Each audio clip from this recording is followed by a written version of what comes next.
All right, here we go. Game 4. By the way, I want to give a shout out. They basically have the S tier cast going on. Medic, best play by play in the world. They've got Azael, who I love, and Vidius, who provides just incredible insights. So definitely worth checking them out if you want to get another point of view. Listen to their stream as well. Shout out, they're the best at what they do. So give them a listen as well. But here we go, game 4. G2 doing a little juggling in the draft, and one thing that I absolutely loved was the R4 pick of Soraka, kind of forcing this bot lane, saying, hey, we know that the answers that are available here are going to be like Lulu, Tom Kench, and Soraka's going to be strong into both of them, and very strong with this Draven combination, right? A couple points early in the Soraka queue. Oftentimes you see by level 5, there's going to be 3 points in queue. Sometimes they even go QE, QE, Q to start. I do expect there to be a point in the W just to make sure that the Draven's snowballing off, but it might be as late as level 4. But definitely very interesting. You're going to have this super lane dominant bot side. But again, you run into the issue where it's still Draven, right? It still has pronounced weaknesses of range in the end game. And we'll see how GenG navigates around that. Now, good late invade. I would say good late invade, sorry. Good for Poppy's... Good for Yike here on Poppy, and able to get a massive chunk here on Elise, reading her coming back to the red by circling around. And we're going to have a very bizarre game now, right? This is kind of be all scripts are out once you start a game like this, because Poppy has kind of broken the rules to start. It also means that Draven and Soraka were late to lane 1, and they missed some minions. Now, Pays and Delight were actually able to rotate and still get back in time to collect the minions for themselves. So they have not lost as much. But the beginning of that invade, the fact that Draven and Soraka stayed as long as they did, meant that they had to cede a little bit of pressure here, and because of that, it's going to be a level 2 versus 1 disadvantage. While Soraka has Q, though, she's still willing to take these trades. Goes too far for sure there, and that is an extra heal. Good job by GenG, realizing that they could go up. Mistake by Hansama, catching his axes on the top side while Mickey was going forward. So maybe a little bit too aggressive from Mickey X right there. Ends up getting away relatively unscathed. Well, I shouldn't say unscathed. Has to use 2 potions. Will be able to survive from here, but continuing on, if she can hit these Qs, will be just fine in the lane. Now, same thing again. They hit level 3. They show aggression. They step up. They do not want to clump, though. Something that you end up getting in these 2v1 tethers, right? Bot and support are going to move together, but if they move together and they both attack at the same time, and Soraka happens to land a Q right in between them as they're attacking, then that trade will instantly be won by the likes of G2.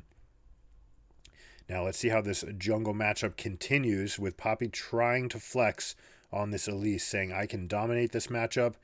Doesn't even pick up the buckler. Opts for moving over towards mid because Chovy goes aggressive, which I love that play. Chovy going aggressive on the Aurelion Soul, as you are wont to do, also frees up the jungle for the Elise. However, the fact that Broken Blade's coming and not Cassante means that Yike is able to take the scuttle, and we have a highly contested jungle here where Peanut and Yike are going at it. Tristana will have the advantage moving over because she's got the push, so that allows Elise to come to bot side scuttle. Tristana will continue to have this push advantage, and it should mean that the scuttle is fairly easy for Peanut to lock up, and it is. Enough so, in fact, that they bring Lulu over and even flex to start fighting Mickey X rotating over. So look at these rotations. A lot of wasted time. You don't mind this, especially if you're strong in other lanes. For example, Tristana can be the carry, so you don't actually need Pays to go blow for blow here with Draven. You can say, hey, any amount of time that we both spend out of the lane is actually good for our team because we have the stronger carry in mid lane.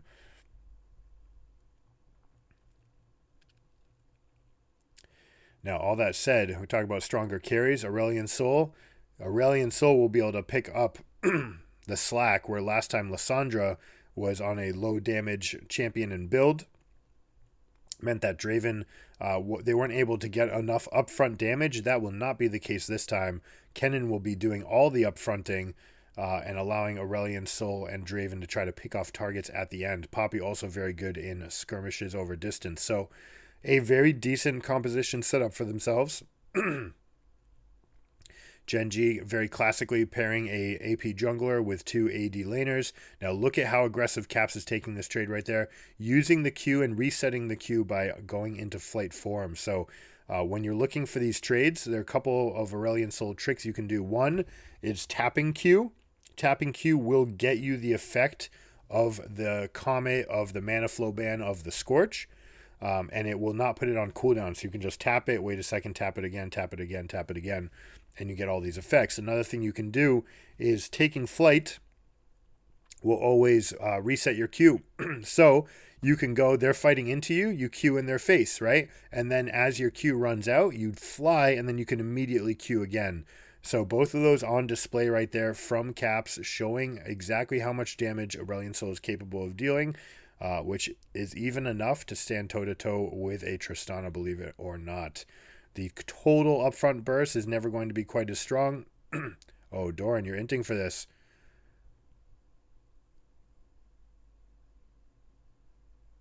Is anyone coming over? They can't get Draven over. He's not going to hit 6. They're not going to get this kill. They turned out the lights. No, Cassante gets back. Wow, gets away with it. Now, that said, that is flash and teleport down from Cassante, and Kennen's getting these plates. So you can actually argue that relative to just leaving that play alone, letting the Aurelion Sol port out and then going back, your team would have been at a better net advantage. Instead, goes deeper, gets the kill. It is first blood. It does weigh a lot, but Kennen was able to get a massive push off and advantage for himself in the top lane. Now that lane will be coming back. Poorly angled chompers there by the Jinx, flashing over, and they get the silence right after the knockback, means that they're able to kill Lulu.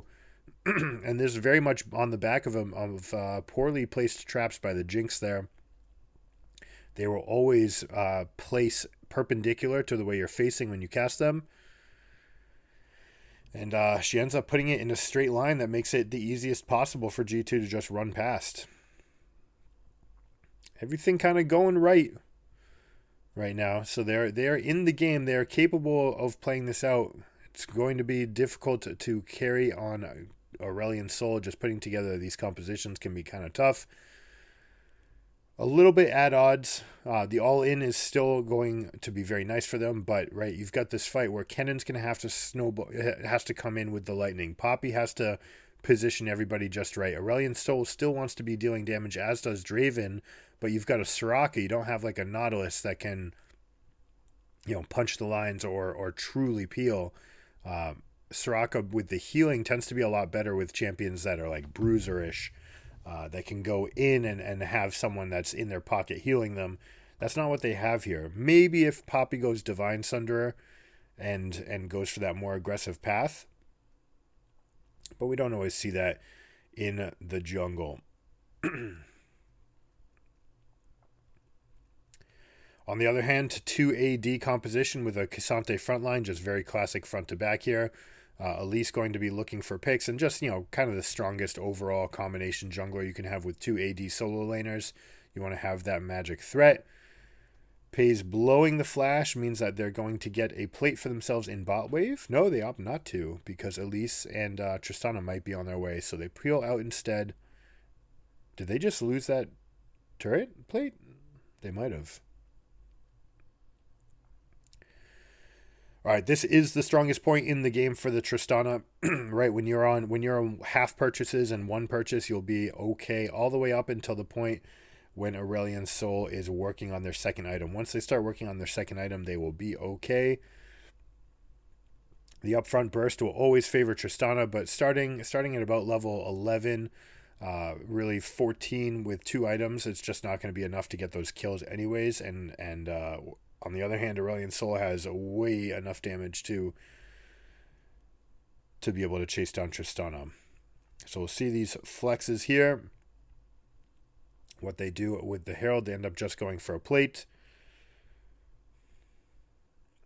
rotating out. Elise will be first back out on the map. Aurelion Sol just, kind of comfortable being uncomfortable. You get pushed in a lot. You just start using your mana pool as a resource. Not trying, or I should say trying to not use spells here until you're sure that it's going to execute the entire lineup, because once you put those on cooldown, that is when Tristana can jump on you. And you see it right there. The moment that Aurelion Sol puts the EQ on cooldown, Tristana goes in and takes a chunk out of caps.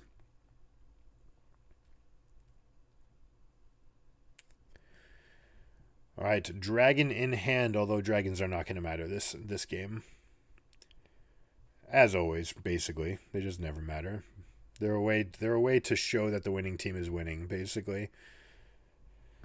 All right, we see again that Casante's damage or sustainability is enough to keep him alive even when he goes all out and has to eat the entire lightning storm from Kennen. It is not enough to get the kill, even with the early Rocket Belt, which I don't think he had finished, actually. So might have been closer with it. Should still be enough using those extra resistances. Now Casante getting that plate back for himself has now slingshotted that lead. Remember when Kennen had a 14 CS lead in this top wave? Well, instead we've got Casante being up a level, gets 2 plates for himself, and is going to have a gargantuan purchase coming back into the lane here. Broken Blade thinks that they're okay, steps up, and there's the angle. Beautiful EQ or EW by the Casante, moving you right away and trying to get you in position for the Elise. Only thing that could be slightly better would be an immediate stun after the knockback, which would allow Casante to get more Q damage, and Broken Blade's like, yep, shoot, how did I let that happen? All right, we do see Divine Sunder will be the build from Poppy. Well, presumably, I guess it could still be Trinity Force, which is not unheard of. Just tends not to be the case when something as strong as Divine Sunder is available.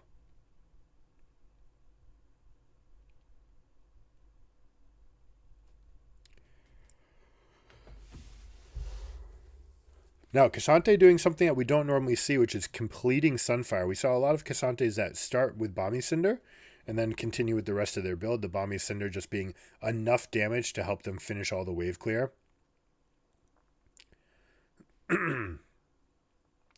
But Casante's saying, nope, I want it. I want to finish it. I need to make sure that these waves are dying quickly so I don't take too much chunk damage from the Kennen.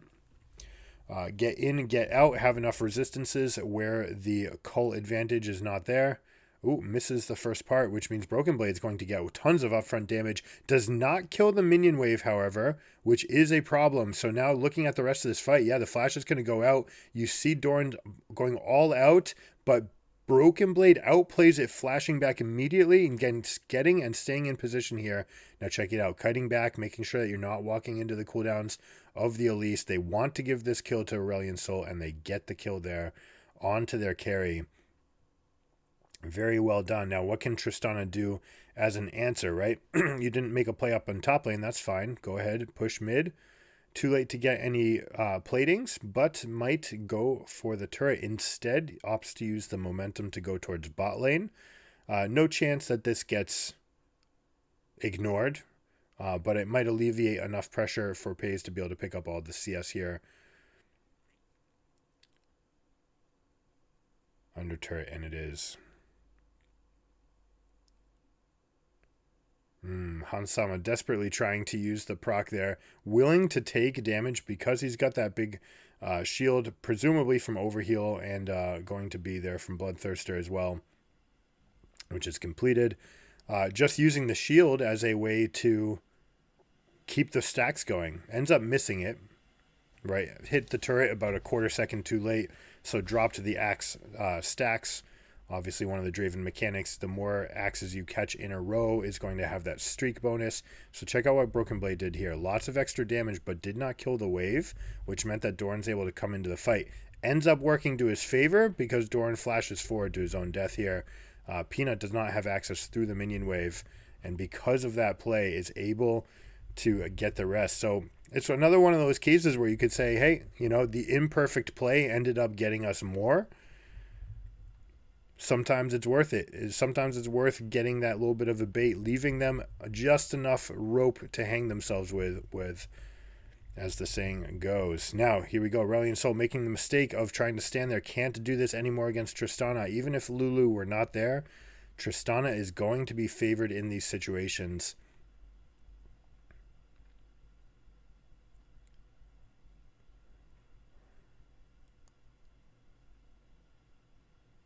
Flash Smite on for the Poppy. Broken Blade showing how to survive this matchup when they go all out. You see it in response to the all out is when he's turning on his ultimate, making sure that the Cassante is stunned, not able to chain. Yeah, good juke. Able to not able to sustain up after he goes all out, making sure that he's stunned so you can get a good chunk of damage back. And it's just, played on a nice edge there at the back side of the all out. Now, that being said, 2K in the lead, or I should say 2 kills in the lead, but 0K in the wallets, in the inventory.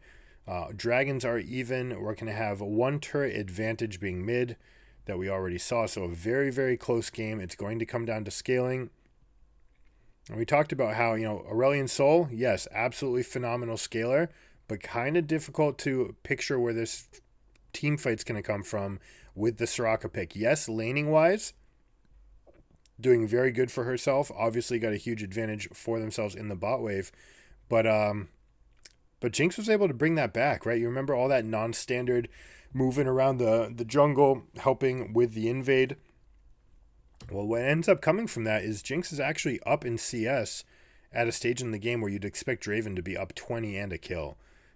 And just doesn't have it, right? And perhaps, going for the super defensive option in Bloodthirster, it lets you play more aggressively, but not nearly as much lethal threat. Means that Jinx is back in this game. And if it comes down to these late game team fights, all it's going to take is 1 pick to start, right? Or G2 trying to get onto someone like Cassante, having the wild growth from Lulu to keep them up. Hey.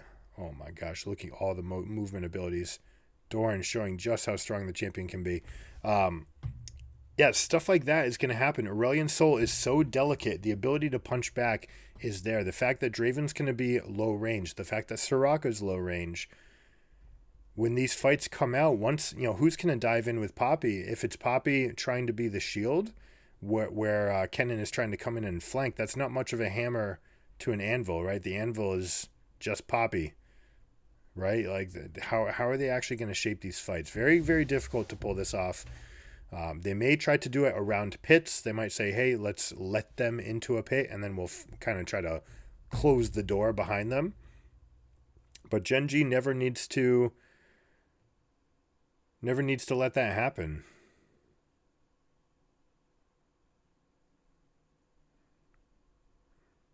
Dude, look at these mechanics.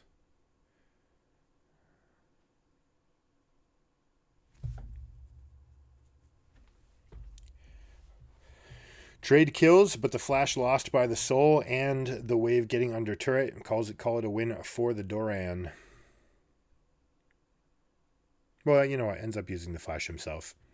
But anytime that Aurelion Sol is off the map, not getting his leveling resources, that is a big deal, right? This champion wants to get to level 16, wants to have 250 stacks as well.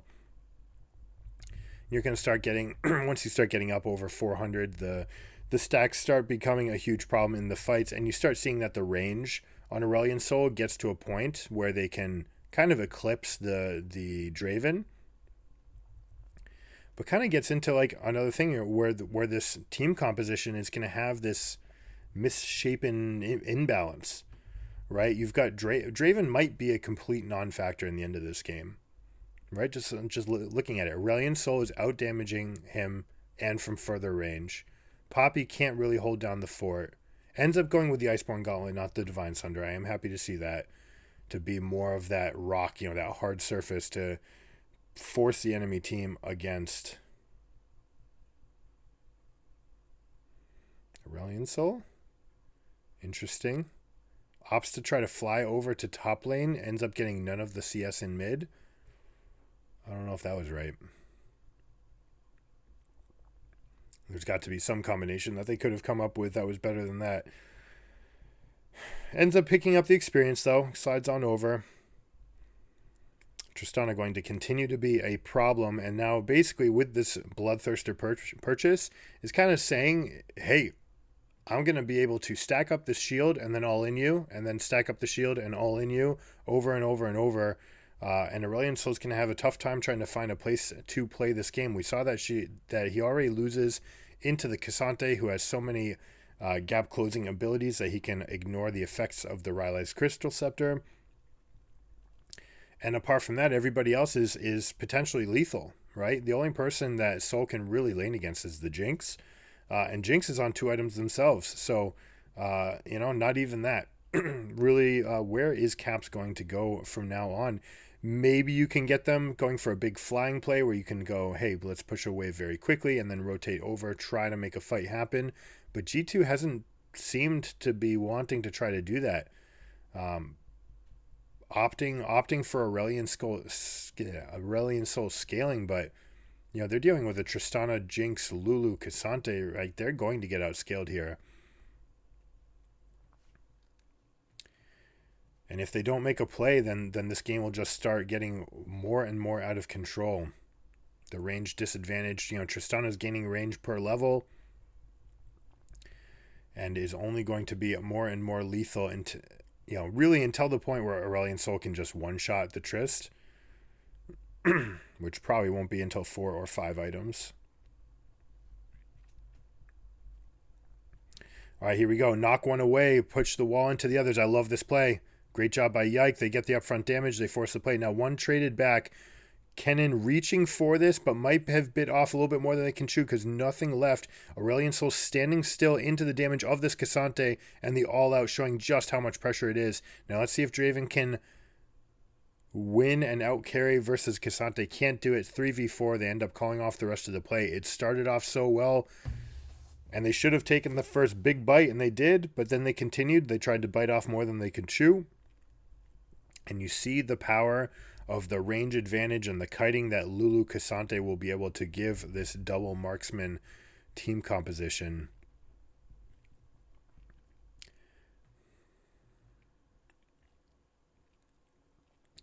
Now check out the vision line, right? You see all these wards. Some of these may have come up just because of the combat that was happening. They wanted to get vision as it was happening. But check out 4 wards in and around mid lane, and then 2 more control wards if you go just a little bit further out. So 6 wards being invested on keeping this Draven safe in position. Now let's check out this play. Using the ultimate early. I love the cinematic here. They're going for a ride. They end up getting the pays with it, but nothing else. Doran almost, honestly, another one of those cases where the optimal play might have been worse. Because it wasn't optimal, G2 stayed here. But if Doran were able to ult over this wall, it would have just been clear that, okay, yep, they're dead. That's fine. I will stop the play. I won't reach for anything more. But because they end up going off on the side, they end up chasing further. And it means that Elise and Lulu were able to rejoin the fight. And Lulu, of course, having cast nothing yet, had her full arsenal up to carry the fight. So always have to have that like clock in your head. When the Poppy ult goes off, you basically have a countdown from 7. You just have 7 seconds. And at the end of 7 seconds, it's got to be off. So really you're counting to 5. And after 5 counts are done, that's basically the end of the play. You've got 5 seconds extra time with fewer people. Once that's up, you got to call it off. You can either count it or you can use a spell that has a 5-second cooldown and say like, hey, we cast this at the same time, and then we'll see when this comes up. That means we're done. Now, Draven showing what he has to do, step up. He has to be one of the sources of, I don't want to call it frontline, but he needs to be the one in front looking to get trade damage off, but just getting outranged, right? Lulu Jinx able to kite backwards, hit him. He loses his entire shield and then some, and they don't get anything else for it. And really, this is where it's coming to fruition, right? We talked about the Soraka pick. I just don't. It's very difficult to see a shape that G2 can take in these fights or a play that they can call. Who's forcing a play here? You know, Poppy can force a play. Kennen can force a play. But like those are the only real two, and then it's so narrow, right? Like it's not like Kennen's holding everyone down forever. He'd like people to be held down already. Poppy can only hold down one person.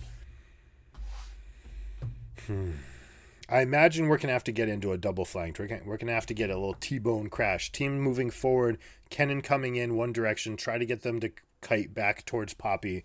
Poppy can split the team up. You end up trying to take a 5v3 fight. I think that's what the best formation will look like for G2. Now let's see if they try to recreate this from the pit. Can't do it while Poppy's in the pit. You just can't create that shape that I'm looking for, and it means that Broken Blade's out by himself. Poppy ulting the Elise actually means that it gets closer to Kennen, and in a tragic turn of events, they end up going here. Now, they do get the up front. They get the first kill up here, but Jinx already in a really good position. Oh no, look at this bomb. It might hit all of them. It does. Chovy able to get a 4-man full stacked bomb off, and this is going to be all she wrote. They're crushing this team fight, even missing an auto attack on the ward, but it is not going to matter. Now 36 seconds on 3 cooldowns, but you had Kennen and Soraka coming back up, which is why they didn't have a win in the top lane. What they will do is actually bring Jinx over. Now, this is doable because they have a Tristana for themselves. Still able to kill the Baron quickly, but I don't know. I'm not sure if I like this. Delight trying to recall is just a mistake, right? You want this Baron up. They were delaying for the Cassante respawn, which is another reason. All right, that's actually the tiebreaker. That's why it's okay that Paze went and pushed a little bit. You get yourself a half wave, you get yourself a camp, and you do that because you know you're going to be waiting for the Cassante respawn anyways to make sure that that one extra buff is already in place. And you can see that Cassante is going to be 4 seconds ahead of them because they all had to recall afterwards. Caps taking that angle over the wall just gets lambasted by Tristana. And here's the case where Broken Blade might have had a way out if it weren't having to juke this Elise at all. Flash forward from Hansama. This is where they would have had to continue. They just had to continue the fight there. Try to find one angle, go forward, just fight your way out. You cannot run your way out of that situation. So now 5,500 gold in the lead, plus the Baron buff. They're going to be more than strong enough to take this position. Now they have Cassante, since they are a double marksman team. They're going to change up their Baron macro. They're going to leave Cassante with the team to make sure that they're not getting engaged on by the Poppy. Elise, who doesn't really need to be part of this, is instead going to bring up the wave. Love this combination, and now you're in position. Now here we go. We see it on a side lane. We try to get an angle from Broken Blade. They might have found the angle that they need, but how is Soul going to get into this fight? Look how little damage he's dealing. Finally gets a channeled ray of light out, but it is not enough. Too little, too late. And in part, a large part is you went Rylai's on ASOL and then you didn't make anything happen. If you're Caps this game, the big takeaway has to be like, yeah, nothing wrong with a Soul pick. A little bit something wrong with what's going on with, Soraka and the shape of fights. But if you're going to buy Rylai's, you have to make proactive plays, right? And GenG saying, okay, you've got an underwhelming damage item. Fine, I'll just fight you. I'll just continue stepping forward. So GenG taking the series for themselves, looking dominant really at every stage. Well played to them. They'll go on to the next round, and G2 will go to the losers bracket. Hope you guys enjoyed it. If you like this video, please consider liking and subscribing. It helps the channel out a lot. I'll catch you guys next time. Keep it surreal. Peace.